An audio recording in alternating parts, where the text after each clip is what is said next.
Hey class, welcome back. If you check out, we're in my classroom. Well, no, not really my classroom exactly, but we're in a classroom, and I know what you're thinking right now. You're thinking, wait a second, that looks a little bit like a garage. Yeah, technically, I guess you could call it a garage, but really, right now, it's a classroom, which brings up the first thing I want to talk about today. When we're doing our online learning, you gotta find a place that's nice and quiet, where you can study, that's your own. For me at this house, well, yeah, I've got a cat, a dog, 2 kids, and another teacher, and we're all sharing our home together, which is awesome. But it's also hard to find a quiet place to work. I've set up a little spot here in the garage. Mostly I work out of my classroom, but there's plenty of days, especially those Wednesdays, that I'll be working from home. And whether I have a document camera set up in here or a good old-fashioned chalkboard, you really got to make sure that you find a nice, quiet place to work, wherever it happens to be, where you can study, be quiet with a book, and just take in what we've done in class. If you check out the board up here, we'll talk a little bit about asynchronous and synchronous learning. Quick word about chalkboards too. I love chalkboards because, not just because I grew up, and using chalkboards, but whiteboards are all the rage now, and I've got one. I use one in my classroom all the time because that's what we have. But if you look at this right here, it's something that comes into play in this class. So when I mention something, it always relates to something we're doing in class. These are Expo markers used on a whiteboard. You need them to write on the whiteboard. They're wrapped in plastic right here. They're plastic markers. And then you go up to your whiteboard and they work for a little while, dry out. You gotta toss them away. The problem is they're plastic. 90% of this stuff does not get recycled. If you check out a chalkboard, well, this is calcium carbonate. These are little seashells that have fallen to the bottom of the ocean, been crushed down over time and pressure into chalk, and then you can write with it on a board. And the nice thing is too, when you pick up a piece of chalk, you know it's always going to work. Expo markers, not so much. So a little word about one thing that we're going to be talking about a lot this year: conservation. I've got the baseball in the hand to talk about later, something about baseball and practice and why it's important. Okay, you've heard this word a couple times this year, and this word, asynchronous and synchronous learning. It's a fancy way of saying, and you see it across all the districts now, synchronous learning is just live learning. I don't know why they just don't call it being on the TV at the same time as the students. When I say TV, dating myself there, being online at the same time as the students.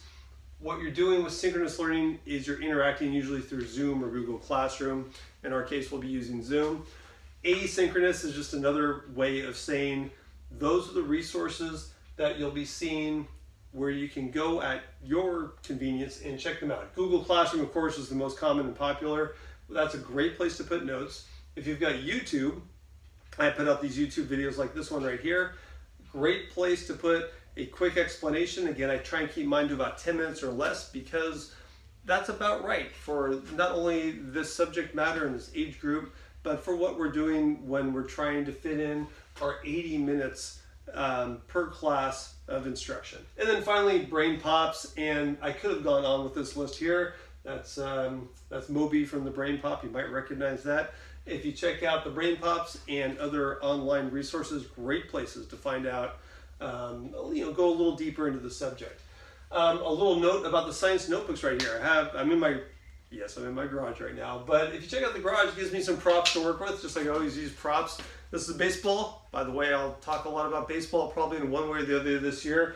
If you check out baseball, not only do I love the game of baseball, but if you check out this right here, I have to have a baseball in the bat in the garage right here. And when you go out and you play baseball, I've been playing a little bit with my son over the summer. We try and fit in a little bit of pitching and catching practice. And the thing is, I and my son and other people who are out there on the field at the Powell Field and so forth here in Pacifica, we know how to play baseball. Why go out and practice? You already know how to do that. Well, that word, practice, right here. When you get the basics down, you have to repeat it, you have to spend some time with it, you have to kind of remember, oh, that's right, that's how I catch, and you kind of have immediate feedback. That's why I ask students to keep an interactive student notebook. I've talked a little bit about it already, and I'll talk a lot more about it as we get rolling into the year, but actually writing things down helps us remember. Talked about that in a previous video. Over here, I want to point out this little thing, a little asterisk with a number on it. Every time I say something like, well, it helps you remember, I like to put in a citation. Got that from a wonderful website. I'd like you to check it out, and I'll put it down in the comments down below. I'll put it in my YouTube videos. It's called Science Versus. It's made by Wendy Zuckerman, and I just want to point out some podcasts on the way that are fantastic resources for learning science. But if you're going to make a statement like, well, writing things down helps you remember it better, you want to back that up. And there's some wonderful evidence about that. That's why I ask students to write things down. You remember things much better by writing them, physically writing them, than by simply typing them into it, or even taking the notes offline, printing them out and saying, well, I have all the notes, I printed them out. Nah, it's not the same thing. If you actually spend the time writing them, it really helps out. A couple things to remind you of for Monday. We're picking up things tomorrow. I'm picking up things at Valleymar, for example, and IBL. We're going to be getting things out to students on Thursday and Friday of this week. Remember, Monday, have a notebook ready to go. That'll help you out a lot. Also, keep track of the shadows. There's a great picture there. Not really. I drew the sun and the basketball court, and I marked down the location of the shadow at 9:10 a.m. This morning. Yeah, it says August 20th. I'm recording this the night ahead of time. I recorded the length of the shadow at 9:10 in the morning. Might be cloudy tomorrow, I'm not quite sure, but the next time it's a nice sunny morning, 9:10 in the morning. Let's go out and we'll check. We wanted to predict, are those shadows getting longer? Are they getting shorter? Or are they going to stay the same length? That's one of those things in science that we want to make sure that we do lots of observations, and we make predictions based on our observations. Predictions are really one of the most important parts of science, because you're making, again, fancy name for it is hypothesis. You're making a good guess based on the available evidence. One last word about the interactive student notebooks. Remember, I ask you to keep them for one other reason too, and that's because the things that we learn are cumulative. They kind of build up.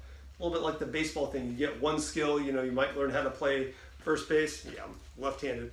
Yeah, you might learn how to play first base, and you might say, well, I'd really like to get into pitching, and then you learn a little bit more about a different field and position and how to cover other bases and things like that. I mention that because all those skills kind of build on themselves. I've coached baseball for a couple of years here in town, and teaching science is exactly the same thing. Everything that we start off with at the beginning of the year, we don't just put in our notebook, take a test, and forget. This stuff builds, and the nice part is you've got a resource here. When you go to 8th grade, when you go to high school, you can look back on that and say, oh, that's right. I remember doing this lab, and I remember my results, and I can look back on it now.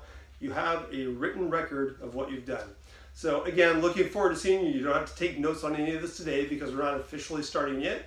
Just kind of getting us ready, and I'm looking very, very, very forward to getting to know everybody in the class, and we'll get rolling on Monday. Take care. Bye-bye.